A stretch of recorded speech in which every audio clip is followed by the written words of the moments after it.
Quando a gente olha para nossa vida, pense em educação financeira, Kaique. Educação financeira, nossos pais não nos ensinaram. Pô, mas os pais deles também não ensinaram a eles. Não mesmo. Uhum. E assim por várias gerações. Aí pega a alimentação, né? Todo mundo come meio parecido em casa, já viu?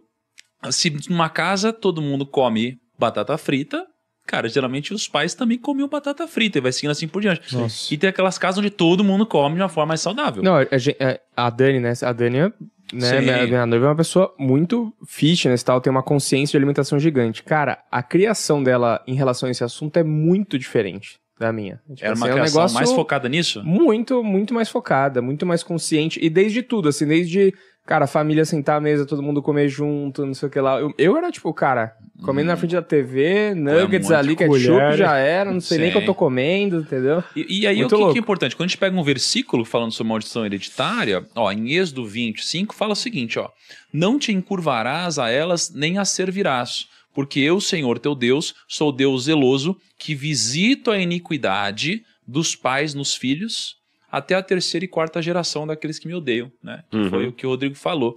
E aí, por que isso aqui é importante pra mim? Porque em casa a gente estava discutindo muito sobre filhos. E aí o ponto é, cara, é uma responsabilidade você ter filhos sem resolver esses problemas. Sim. Pô, a gente, acho que é problema quando você nem sabe que tem problema, né? Quando você reconhece que você tem problema, pois aqui já é um passo. Quando você reconhece que você tem problemas, você não os trata e você coloca uns filhos no mundo, você fala assim, caraca, que responsabilidade, porque você vai passar um monte de besteira pros seus filhos, muito provavelmente, né? Então, por isso que eu acho que é importante saber desse conceito, que você pode chamar de maldição hereditária ou por outros nomes, né, segundo a psicologia, onde você precisa ter essa responsabilidade, senão você vai passar a cagada adiante, né? E com uma coisa interessante, muitas vezes, para você não repetir o modelo, você terá que fazer algumas rupturas de autoridade. Cuidado com as figuras de autoridade que você coloca na sua vida. Então vou pegar o Salomão. Vamos pensar um pouquinho sobre que tipo de mãe a Batseba deve ter sido. Muito possessiva. Não é? Ela deve ter usado várias vezes, porque quando ela teve o problema, que ela engravidou do primeiro que morreu, ela foi falar com Davi, olha, eu tô grávida. Imagina a cabeça dela. A Bíblia não diz isso diretamente, mas nas entrelinhas a gente pode ler.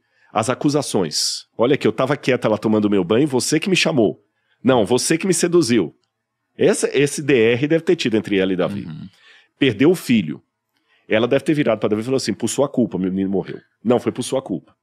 Quando Salomão nasceu, a tendência psicológica, estou falando tendência, não é um determinante porque eu não estou com a bola de cristal aqui para saber os detalhes dessa história, mas a tendência é, às vezes, quando a mãe perde um bebê, e pelo que tudo indica, o outro era o primeiro filho de Batseba, ela não tinha filho com Urias, então a mulher perde o bebê. Quando nasce o segundo, a tendência é ela se apaixonar pelo segundo e o medo de acontecer com o segundo o que aconteceu com o primeiro, repito pessoal, são tendências, tá certo? A tendência é que ela super proteja esse segundo filho. Sim. Alguns psicólogos, quando vão trabalhar com mães que perderam o primeiro bebê e tem um segundo pouco tempo depois, é trabalhar para que ela não abafe esse segundo com amores e cuidados compreensíveis, porque ela tem medo de perder. Ela não quer de novo a dor do luto. Então ela pode se tornar uma mãe possessiva, uma mãe daquela que protege, que determina os caminhos e tudo mais, e etc. E você nota isso aqui. Ela começa, já no início do livro de 1 Reis, que é quando vai contar a história de Salomão, ela começa a ter um papel de proeminência que não era próprio dela enquanto rainha naquela época. Ela que foi lá em Davi, olha, você não prometeu que Salomão ia ser o seu filho, o rei? Faça alguma coisa. Olha, Adonias está lá se proclamando rei. Ela que fez todo o arranjo político do palácio para poder Salomão assumir o trono. Ou seja, ela tomou a frente. Essa mulher é um problema, né? Não. Cara, o que ela gerenciava ali... Ela gerenciava tudo ali. E aí ela pega e põe o filho dela no poder. E você já viu essas situações, até filme Game of Thrones tem Nossa, exemplos disso. Game of Thrones é só isso, né? Exatamente. Tá lá a mãe manipulando o filho e tudo mais. Não seria bom para a monarquia de Israel.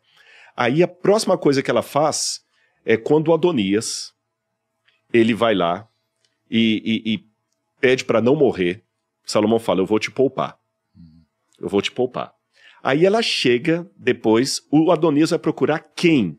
A própria Batseba. Interessante o Adonias ter pedido a Batseba para ter influência política. Para ficar com a esposa do pai, com a sunamita. Aí a Bíblia diz aqui, eu posso ler? Uhum. Olha, diz aqui, que o Adonias vai e fala com a Batseba, né? Então Batseba foi até o rei Salomão para falar-lhe a favor de Adonias. O camarada era um mau caráter, e ela foi lá. O rei se levantou para recebê-la e inclinou-se diante dela. Depois se assentou no trono e mandou pôr uma cadeira para sua mãe, e ela se assentou à sua direita. Olha o poder, olha a influência dela. Então Batseba disse, só um pequeno favor lhe faço. Pequeno um caramba, ela estava pedindo um negócio que era completamente errado. E peço que não seja recusado. Olha a chantagem emocional. Eu sou sua mãe. Você pode ser o rei, mas eu ainda sou sua mãe. Pode pedir minha mãe, porque não recusarei um pedido seu. Batseba disse, peço que Abissaque, a sunamita, seja dada por mulher a Adonias, seu irmão. O que ela estava pedindo era a sentença de morte do próprio Salomão. Porque, em primeiro lugar, se Salomão permitisse aquele casamento, ele estaria indo contra as leis de Moisés, que por sua vez tem Deus como autor. Deus falou que o incesto era abominação ao Senhor. Está lá nas leis do Moisés, Levítico. Um homem, Deuteronômio melhor dizendo, um homem não pode ter por mulher a esposa do seu pai, mesmo que o seu pai tenha morrido. Você não pode se casar com a viúva do seu pai. Isso é incesto. Se eu não me engano, acho que até no Código Penal brasileiro é um tipo de relação também que não é aceitável. Você não pode casar com a viúva do seu pai, mesmo que ela não seja sua mãe. Se eu não me engano, mesmo no Código brasileiro, isso também é considerado incesto. Você não pode casar com uma ex-sogra, porque não existe ex-sogra. Então, parece que são relações... Alguém coloca aí como é que é no Código Nacional Brasileiro, mas se eu não me engano é assim mesmo. Você não pode. Então ele não pode, é incesto, ela é a mulher do seu pai. Segundo, sendo ela uma mulher do seu pai, ela era uma candidata também à rainha. Então ela era concorrente de quem? Salomão. De Salomão e da própria Batseba. Então, deixa Adonias casar com ela, infrinja a lei de Deus, coloque o seu reino sob risco e a sua relação com Deus.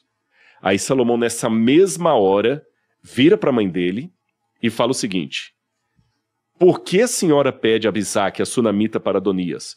Peça também para ele o reino, porque é meu irmão mais velho, sim, para ele também o sacerdote Abiatar e a Joabe, filho de Jerua.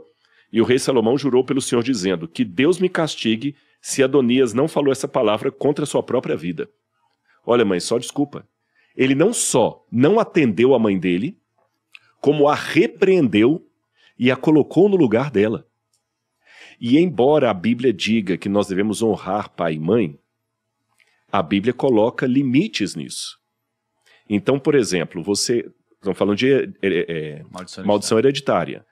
Se você traz a sua mãe para dentro do seu casamento, para ela começar a determinar como é que a sua esposa tem que te tratar, começa a determinar como é que você tem que criar os seus filhos, você já a tirou do papel de mãe para colocá-la no mesmo papel que a Batseba queria entrar na vida de Salomão. A rainha, a esposa quase. O fato dela sentar do lado dele, quem sentava ali seria a esposa dele. Isso é uma questão psicológica também. Não é a mãe que senta do lado do trono do rei, é a esposa. Tem uma semiótica. Como ele não tinha nenhuma esposa ainda, a semiótica, ela vai e assume esse papel. Daqui a pouco ela ia escolher a esposa para o filho, ela ia escolher isso para... Então, para quebrar as maldições hereditárias, entre as coisas que nós falamos, você também tem que desautorizar algumas figuras de autoridade que você coloca na sua vida. Sabe? Porque às vezes, não estou falando que seu pai e sua mãe são ruins, mas às vezes pelo problema mal resolvido dele, ele vai castrar você.